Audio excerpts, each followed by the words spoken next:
Dear viewers, welcome to our TV show Leadership and Innovation, a joint venture between Academy of Leadership Science Switzerland and Radio Television Alpstay in Sweden. This show has an education, motivating, and innovative character. Our aim is to contribute to all human beings to grow. That's why we are always have guests in the show who have achieved a lot in science and practice.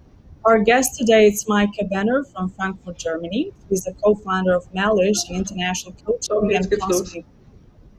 Based in Frankfurt, Germany, Mike has both an academic and international business background, which has her biggest assets when consulting companies, working with startups, and during her voluntary work, mentoring students as well. Her mission is to share her knowledge and experience with consumers and fast track their success without making them competent. Micah has full academic degrees and international experience, not only in Europe, but as well in Egypt and Brazil. She's an expert of out-of-the-box thinking and prides herself to provide her consumers with implementable tools and systems around marketing, branding, and entrepreneurship as well. Her corporate background is in pricing and controlling, as well as a pricing management and SAP-based on IT projects like blueprinting, implementing, training. Dear Micah, welcome to our TV show, Leadership and Innovation. It's honored to have you here. Thank you so much for having me, Blanca. It's good to be here. Thank you. Thank you as well. So, Micah, just to go, because today the main topic that we're going to talk about it is about the leadership. So, what is the informal leadership? Well, sometimes it's also good to describe something by mentioning what it's not. So, formal leadership, that's something we know like power giving by the state because someone voted for president of a country, a CEO running a company. That is formal leadership. And in contrast to that, anything that is informal is leadership where people follow, are inspired, and they do that voluntarily because they want to, because they're inspired, and not because a person carries a title that then people follow to do the title. So it's really more like the inspirational side of it, the voluntary side of it. This is why it's called informal leader, because there's no official title to the leadership role, so to say. Mm-hmm. I see. Okay. So to have, let's say, more understanding about it, because you say about the length about leadership and also you lecture master degree students on this topic. How do you explain that leadership to students and the younger generation that are currently following us or watching us, let's say?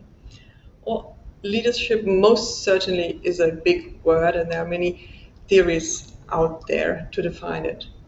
But what relates to us today in the year 2021, and also, I mentioned the students I teach and the younger generations I want to inspire, I would say leadership is also about caring for others, leading by example, enabling others to become the best version of themselves. And a leader is not necessarily the loudest person in the room, but the ones with the most impact. And as I mentioned before, where people turn to voluntarily and they want to be led and they want to achieve something great. And that for me is a super easy definition of leadership. It is sometimes it's actually going the first step in being there in front of everyone, but sometimes it's also being, at the back of the crowd, just giving the security to people so that people can march on and you're just there and guiding them, so to say. So that's leadership to me. Thank you for that. I mean, the main topic that we're going now as well to discuss about today, it's the influencer role.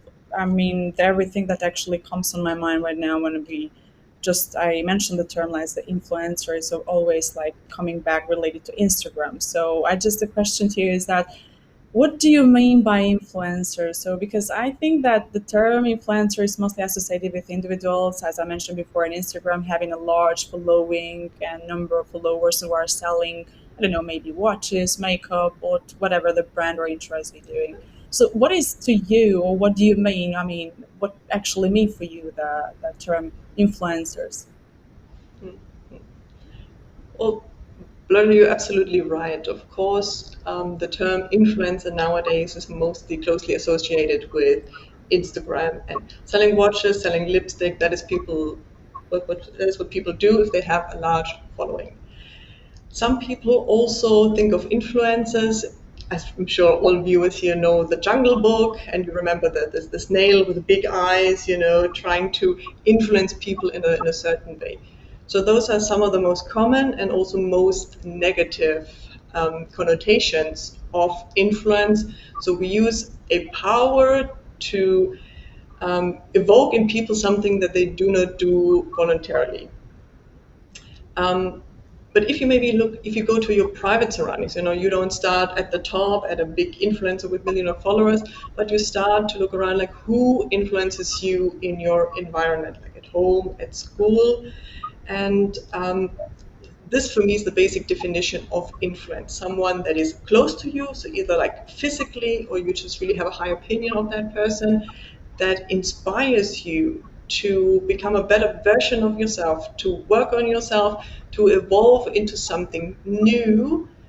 And the influencer is someone that guides you the way. And this is especially like we mentioned it in when we talked like 5 minutes before we got live, especially also for us women.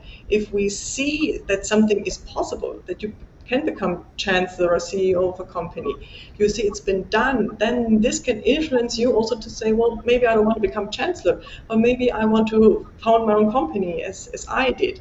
And if there's something that influences you and says, well, it's actually doable, it's possible, and like once you see it, you can actually do it.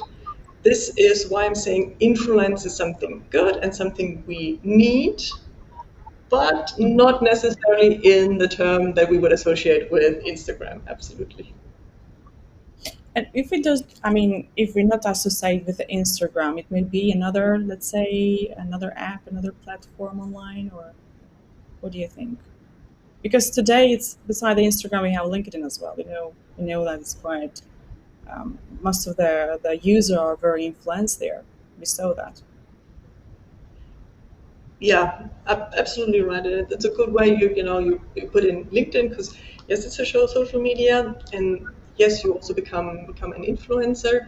But in Mhm. contrast to other platforms, I see really LinkedIn as the business network. So you're there with a business context, and if you want to be inspired in a business context, saying, well, what could I do with my career? Or I'm a student and I don't know which career to take. I only know like two professions, one from my father, one from my mother, and that is not enough. So I want to get inspired by that. I'm thinking of founding my own company. I'm thinking of creating my own online product. I want to write a book. All those topics. There, LinkedIn is certainly a great place to get inspiration and also to be influenced in a certain way than another. And I'm saying, well, LinkedIn presence is absolutely must for everyone in the business. Mhm. And then whether you want to become an influencer or not, or you are just, I think with Instagram, it's a very decisive decision. You say, oh, at a certain rate, I want to become an influencer and I want to monetize it. With LinkedIn, I see it more like, I'm sick and tired of being like someone else's version of myself. I want to be myself and I want to present my business values, my ethics, my company. I want to talk about my customers. I want my customers to talk about me. That is more the kind of style I'll see on LinkedIn. Mm. All right. Yeah. Thank you for the answer, Micah. Thank you. Now let's just talk about a bit more your international competent on leadership because you have worked, lived, and studied as well in Germany, Ireland, Brazil, and Egypt as well. What were the most common differences or commonalities in the topic of leadership? I'm glad that you also talk or ask about commonalities because often we are looking for differences. Like I know it's easy to talk in black and white. Yeah, everyone does that. But with most things in life, and especially intercultural, you realize that we're, you know, still the same. So we're still humans, and we function by the same um, principles, so just biochemically speaking, so to say. And yes, there are systems that have been influenced differently. So if you look at Egypt, where I did an internship, Brazil, where I did my master's double degree, you could certainly call them in a way more totalitarian and very masculine oriented. And but this does not mean that you only have talk about leadership from the top. It is also quite diverse. You see so many also minorities in different positions. You see a lot of women in these countries also. So for me, it was always quite surprising how much we have in common with different cultures and countries, and how much we can actually learn. So I know my education has influenced me a lot. Yeah, like you've mentioned, my 4 business degrees. Yes, of course, I have a lot of different influences from different university and study areas. But what influenced me the most was to look outside of my hometown and my home country, even my home continent, and bring back so many influences. Like, for example, our company name Malish. This is actually an Arabic proverb that we just said, well, it's a great way of living, it's a great attitude, so let's incorporate that into our everyday life. So leadership, I would not really put in the area of different cultures and languages, but more towards different types. And some certain leadership types might be perceived as more powerful in certain countries. That is still true, but I'm absolutely convinced that with different leadership styles, you can have success in different countries. It's just how you communicate it all and how you handle it and how you properly execute whatever style you choose to do. Okay. But is there only one thing that you would like to differentiate from this country? Is that something that maybe, I don't know, something just actually it stick like on you as experience, especially in this area and this topic, let's say? Mm. So, what definitely stuck most with me, that's for example, if I look at Egypt, was the way of accepting what is happening to you. So instead of Okay. dwelling on the past, complaining what has been going on, accepting it and looking for a way out of that. So of course there's a concept that everyone knows, but really had the feeling that in Egypt it was really practiced more, and it was a saying people said malish, and then they moved on. So they turned to a different subject. And that was really something I found totally different, because like I'm based in Germany, I grew up here in Germany. There was so much wealth and happiness, but still some people feel so unhappy and they complain about everything there is. And there are other countries who are much less well off than we, but they find mechanisms to still enjoy the tiny bits, or just consider the things that they can change, instead of really focusing on what cannot be changed. So I think this is probably one of the most memorable impressions I had from living abroad. Great. Thank you. So, just like to say that all of those answers that you just give to us is quite inspiring. And but you as well, you run your business knowledge together with your best friend and a business partner, Lily Rohde. So, how do you divide the role of leadership between the two of you? Mm. Well, so when we started out, we always said, we're going to be equal, and we never really assigned proper roles. One was the CFO, one was the chief of marketing. We didn't do that, and I think for the start this was quite all right. But then the bigger we grew, also the more different areas we were adding. So really consulting companies and coaching individuals, which is a sense the same. So a startup and a big company, they could need similar advices in, let's say, marketing and branding, or LinkedIn, but still it is different topics. And also when we started to take on people to work from us, and of course you all of a sudden it's actually formal leadership, because you take someone on your team independent of whether you call them freelancer or they're actually within your team. So this was the point where we said, okay, we must more think about leadership and how we want to handle it. And like sometimes we joke, one of us is the boss and one of us is the leader, in the sense that the leader is the one that gives the vision, tells where we want to go. Like, how does it feel at the end of the journey? So if you want to have a finished product, if you want to have a customer avatar, what he or she looks like, what he or she is doing, and what he or she is going to get from us. Whereas the boss is more like the down-to-down task every day, so really holding people accountable, making sure tasks are fulfilled. We, in a sense, still struggle to really differentiate between different roles and also different responsibilities. Maybe that is something we also need to look into the future. So our company is 3 years old, so there's still a lot to do. But like what I find, when you have a basis and a strong common value system with someone, then you can also take on different roles. And if it's not really classified, then of course you need to talk a bit more. And then it's okay, well, which role am I playing today? Who is going to do that? You need a bit more cooperation, which we're still willing to do. So we found this company because we want to spend time together and we want to develop, and I want to know what's going on, and I also want to switch roles and say, why don't I take over here for a minute, and then to do something else. We meet tonight and see, how it went, and then we can see what was best.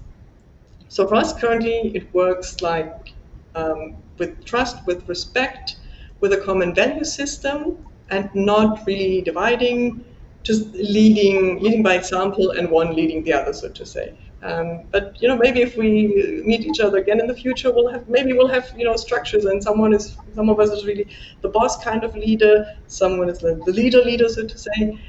Let's see. Life is a journey, and so is founding a business and making it big. Yeah, absolutely. I couldn't agree more with you. But I just have a more question here to you. Do you recommend this kind of leadership that you're following your company to other companies as well? Not to have a boss like just are you are doing right now? So are you asking whether I generally say that companies should have less of a structure or not a strict structure? Sorry, I'm not sure I'm Exactly, getting. exactly. Yeah, yeah. So like just to be more flexible in the way as you with your best friend or like running the company, let's say. Well, to be honest, it's probably not doable for most companies. So first of Okay. all, like usually people, like I have the feeling that people, if they found a company, it's because they have a common business idea and they want to change a specific subject. Lily and I Mhm. started because we have the same value system, and we said, well, independently of whether we're going to sell shoes or an online product at the end of the day, we want to do it together. So we come much from a value construction, so to say, and we can build everything around that. If you come from more like a product scenario, or you meet at a networking event and you say, hey, well, let's do something, or you come into a company with 50, 100, or even more people, employees, team leaders, what have you, then of course you need structure. It's the worst that can happen if everyone just says, I'm going to do whatever I want to do. I'm also a bit critical of companies that say, well, our team assigns their holiday, the amount of holidays they get annually themselves. I don't know if that's working. To be honest, I haven't seen it work properly. And it's also, people want, to go back to the beginning, people want leadership, they want guidance. Some people don't want to be, chained and controlled every evening, or did you do this, did you do that? But still, people want leadership, they want guidance. And if that is not the case, especially in a bigger team, and if you're actually results focused, it's not just about, being in business together and having fun together, but it's actually in order to achieve a certain outcome. Then you need structure, you need strategy, you need to think what you want to have as an end result, and there's someone that needs to monitor that. And of course, you can set your task, you can monitor your tasks, but I think we both know that this is only valid to a certain degree. So we need structure. Absolutely, we need structure, and that's why I'm saying, talk to us again in a few years when we have a big team, and probably Lily and I will have structures and different responsibilities. I see that absolutely coming down the road. Right. Thank you, Mike, for that. Thank you. Right. In your opinion, what do you think? Are leaders born or are made? Um, I'm sure there are leaders that are born in the sense of that they have the innate ability to maybe see things in a broader perspective, not being afraid, wanting to lead, go first, wanting to achieve something. But in my opinion, most people and most leaders, they're actually made. And I think it can be a decision. And why is this? Because I think hardly anyone grows up in an environment where he or she is just, you know, also equipped or influenced. People tell them, you are the born leader. So that's very rare to happen. It can maybe happen somewhere where the leadership role is inherited. So in a kingdom, in some countries, but also in some companies. So there I can see that maybe you could say leaders are born because from an early age on they suck up this spirit, let's say with the mother milk, for example, how this is the term we would use in Germany to describe such a situation. But many people do not grow up with the sense that they're special, that they can achieve something. They just grow up ordinary people. And any skill that is learned, that is not dependent on your, let's say, your physics, your height, your weight, the color of your hair, the tone of your voice. So anything that can be learned. And I think leadership, just as entrepreneurship, this is something that can be learned and fostered. The earlier you do that, the more you're at an advantage. But for example, I was way over 30 when I realized, okay, let's try this entrepreneurial thing. It doesn't sound altogether wrong, and let's just do it. But if I had to, go to the doctor and he was checking like, certain prerequisites, I might have failed. But I said, okay, well, there's something there. I can build on it. I just need to do a bit more exercising, know where I need to work on myself. And leadership is definitely the kind where you can do that and where you should also do that. Just because you grow up with an understanding that you can be a leader does not mean that you shouldn't look into the subject, that you shouldn't read, that you shouldn't do courses. Because I think any skill that you think you have naturally or you're self taught, so to say, should be backed up by education, by scientifics, and by academia. This is also why I love the combination, why I studied a lot, but why I haven't studied for many, many years, because I now think I want to apply the academic part into the business. So both go hand in hand, in my opinion. Okay. Do you have anything else which you would like to share with our viewers as we are going in the end of our show?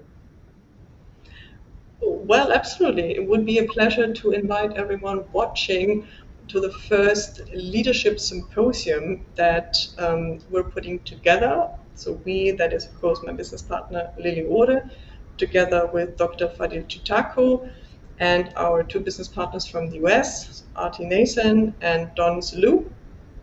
And it's going to be on the 25th of May, an online conference via Zoom, an official part, a conference, while we also have a chimney side chat, so to say, all of course online. We're going to talk about leadership. We're going to give an impulse about how leadership is done in science, in practice. First, we're going to concentrate on emotional intelligence, especially how emotional intelligence is influencing our world post-pandemic.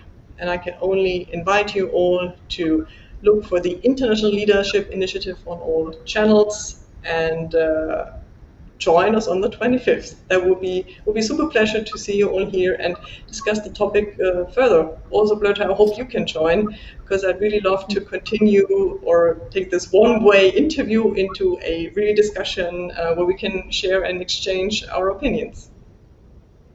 Absolutely, I will. I will do my best to join this symposium beside my busy schedule, but I promise that I will be part of this. Thank you so much for sharing those insights, Mike, and thank you for being our guest. It's an honor for us, honestly. Thank you so much. Well, thanks for having me. It's an absolute honor and pleasure. I'm so glad I could join and inspire. I saw some comments also in the chat, so that is great that people are watching. And all the best to you, and hope to see you in person one day. Thank you. I hope to. Thank you so much. Well, as we came in the end of the show, I want to thank you, all of you, who have been watching us. And by the next week, I'm going to be hosting Lily Holt from the capital city of finance, so from Frankfurt. Don't forget to join us next Friday at the same time. Our show, Leadership and Innovation, has an education, motivating, and innovation character. So if you want to invest on it, or if you want your service to advertise on Radio Television of the Alpsee, you are welcome to do so. Together we can serve the world for the better. And I thank you so much for watching, and until the next week, all the best.